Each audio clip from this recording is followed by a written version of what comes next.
Hello सबैजना, नमस्ते। म ज्योति आज फेरि हजुरलाई च्याप्टर 2 हाउसमेड सिक्रेट बुकको बारेमा सारांश र व्याख्या गर्न गइरहेको छु। च्याप्टर 2 मा चाहिँ के हुन्छ, छोटकरीमा भन्नुपर्दा मिलीसँग धेरै कुराहरूको इमोसन्सहरू गइरहेको बेलामा मिलीसँग एउटा डरलाग्दो घटना पनि घट्नेवाला छ है। त्योभन्दा पहिला जानौँ आजसम्म के भयो।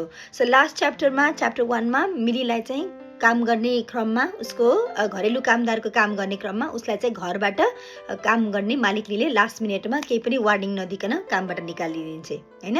त्यसपछि मिली घर जाने क्रममा चाहिँ मिलीलाई धेरै कुराहरू सोचिरहेको हुन्छ। उसले फी कसरी तिर्ने, युनिको फी कसरी तिर्ने, घरको भाडा कसरी तिर्ने भनेर, खाने कसरी भनेर उसलाई छिटोभन्दा छिटो अर्को जागिर चाहिरहेको हुन्छ।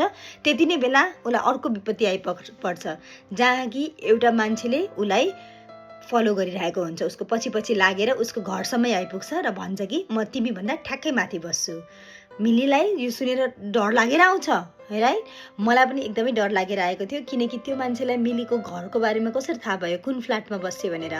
त्यो भन्नुको मतलब मिलीले जहाँ मिलीलाई कति धेरै कुराहरूसँग चिन्ता पिर भइरहेको थियो, उति बेला उसलाई अर्को मान्छेले पनि आएर उसलाई एक्स्ट्रा फेरि पनि बढी तनाव दियो, किनकि त्यो मान्छेले मिलीलाई कहिलेदेखिबाट पछाडि लागिरहेछ भन्ने कुरा मिलीलाई पनि थाहा भएको थिएन है। त्यही भएर मलाई के लाग्छ भन्दाखेरि मिली बिचारा धेरै कुराहरूदेखि गइरहेको पनि भए तापनि उसलाई फेरि पनि अब यो अर्को झमेलासँग पनि फेरि उल्झनु पर्नेछ है। यति नै हुन्छ च्याप्टर 2 मा। च्याप्टर 3 को लागि मलाई फलो गर्नुस्, किनकि च्याप्टर 3 मा एउटा एकदमै डरलाग्दो हुन गइरहेको छ, जहाँ चाहिँ मिलीलाई कसैले ढोका ढकढकाउँदैछ राति उसको फ्ल्याटमा। कसले ढकढकाउँदैछ र के हुँदैछ भन्ने कुरा च्याप्टर 3 मा थाहा पाऊँ है। आजलाई यति नै, धन्यवाद, नमस्ते।